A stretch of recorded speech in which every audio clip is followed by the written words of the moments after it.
everybody. Welcome to the show. You know where you are, the 9 at 9 with me, Tigo. And you know it's time for a VIP expert. And if you've been watching the calendar and schedule at all, you know it's time for us to talk to Michelle and Evans. And this month, let's see, we already talked about creating and connecting with your dream client. We already talked about the power of podcasting in the first place this year. Now we got them back. You know I love the month of March, in like a lion, out like a lamb. Now we got them back to talk about how do you grow your podcast? So sit right there. We'll be right back. Expert Talk is sponsored by Pod Nation TV, the podcast to broadcast network.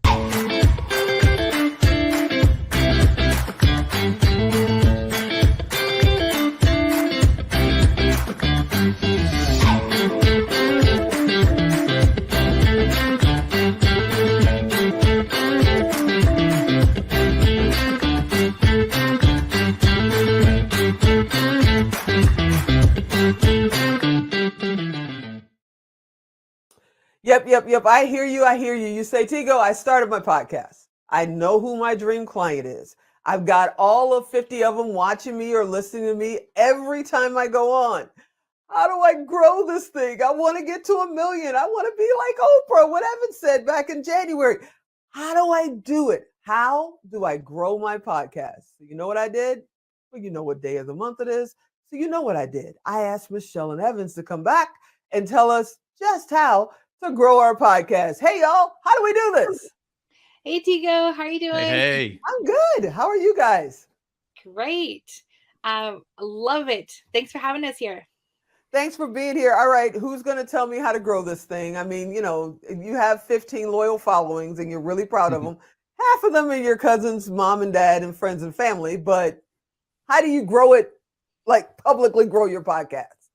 Do you know what's funny, Tigo, is that statistically, the number one way to grow your podcast still, believe it or not, is word of mouth. Isn't that crazy? Wow. In this day and age of all these ads and all these fancy things, it's still word of mouth that grows podcasts the fastest. And so our goal, and Evans and I help our clients, is to how can we help them get in front of more people, connect with more people. One of the ways I love doing it in my podcast is partnerships and collaborations. And that's with my guests and with my audience. So ways to connect. And I love getting in front of other people's audiences and sharing. So myself going and guesting on other shows, leading them back to my show.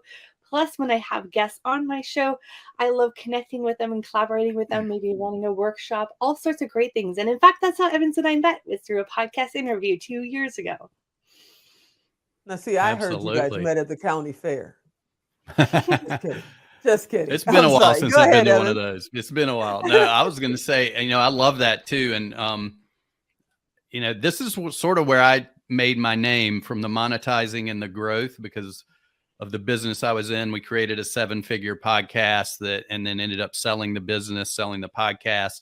But one of the things that we did that most people found very interesting was that organically, using some of the methods Michelle was talking about, but organically, we grew the podcast to, at one point, we were 150,000 downloads every month on average.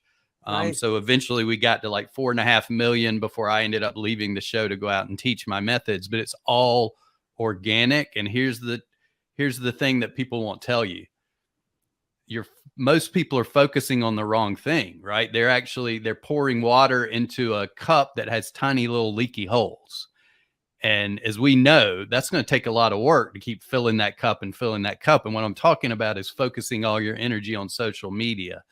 What we did that was different was we actually focused on content, right? Content like video, which is important, because guess what? Video content and podcasts are. They're evergreen. Yeah. Right. So what we did was we actually went out proactively.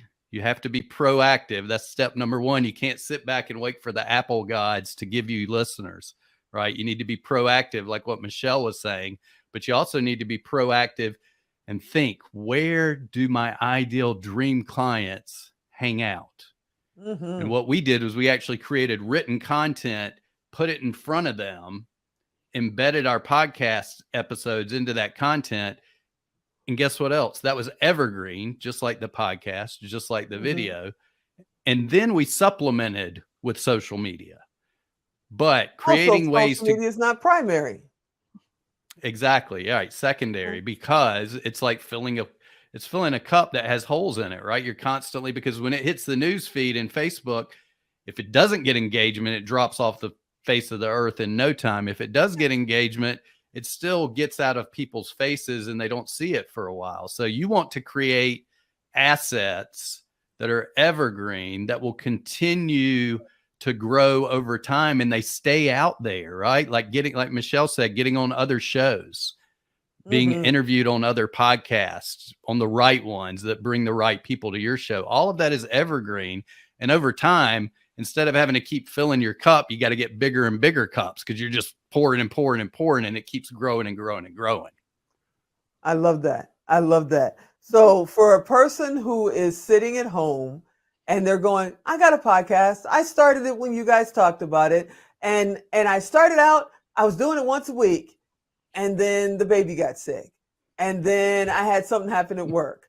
And then, I got 3 new clients and they took up a lot of my time, because some of the stuff I sold, I kind of knew it, but I had to learn it a little bit better. So I had to go and do research because they wanted a little bit more. So now it's the 3rd or 4th week in March, and I think I did an episode this month.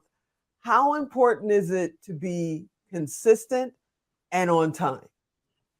Yeah, I'll take this one. And I think that it's really important to be consistent, because what you're doing is conditioning your audience to trust you, because you're consistently producing the content. So I'll just share a story. When I was a new listener, I was so excited every Monday morning when that podcast would drop. I put my earbuds in, put my son in a stroller, go for a walk, and I consume this content I was so excited about. If that podcaster didn't put out that content, I would have been pretty mad at her. Yeah. And here's something I'll share along with that too, because Michelle and I see this all the time, right? Give yourself some grace. If something happens, life happens. One of my favorite clients, who's also one of my coaches that works with us, had something happen in her personal life and didn't do the podcast for a while, came to us like, do I have to start all over again? And we're like, no, we put together a relaunch strategy, created all this momentum again, get those listeners back, get people that are still your loyal listeners to be excited and word of mouth, share it, and just relaunch it. Right. So that's a great way. Give yourself some grace. But as Michelle said, it's really important that consistency establishes trust, which then turns into leads and clients for your business once you build that trust. One of the best things. Go ahead. Sorry, I was just going to say, one of the best things you can keep consistent, if you think that you're going to, miss an episode or something, republish an old episode, one that did really well. Just because your content was published last year doesn't mean it's still not relevant today. And we should re-promote it out on social or republish it. You can add a little bit at the beginning of it and just say why you're republishing it again. So just an idea. Yeah, no, that's awesome. And I see our 2-minute warning. I swear Alan cuts the time down because it can't go that fast. But I'm sitting here going, just do it. I know it's a Nike slogan, and please don't send me a royalty thing for saying that. But really, I think, in my opinion, just do it. I wasn't doing this 2.5, 3 years ago, sitting in front of a camera. I've always sat behind one and produced shows. And now that I'm doing it, I know I'll do it for the rest of my life. And you just got to get over that hump, that fear that I got to be perfect, just get over that hump, because the more real you are, because this is all of me, the more real you are, the more people follow. That's my personal experience. They don't want to see somebody fake. They want to see the real person, right? Action. Absolutely. Yeah. Awesome. Okay, before this man cuts us off, please tell them where to go to find out how to grow their podcast.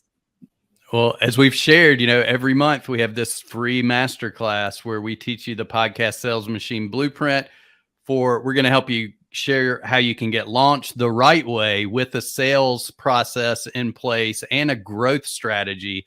And if you are a coach, consultant, course creator, expert, and you're looking to sell high ticket on autopilot, with your own podcast virtual ATM, then this is the place to be. So it's podcastsalesmachine.com, podcastsalesmachine.com. We got a free ticket waiting for you, and we'd love to see you in the VIP upgrade for some one-on-one coaching where we can solve some problems and get you some momentum in your business. I'm loving it. I'm loving it. And you guys already know, if you didn't catch that URL, that domain name, then go to Tigo Direct. You'll find our buddies Evans and Michelle out there. Just click. They'll welcome you in. They're awesome people. They're our podcast experts. I'm so appreciative for them to come and hang out with us this month. You guys are the best. Thanks for having us. You too, Tigo. Thank you. Thanks for being on. Hey, I hope you enjoyed this episode. I hope you really will come back next time, because I'm trying to grow my podcast too. And as always, I'm Tigo. I'll talk to you next time.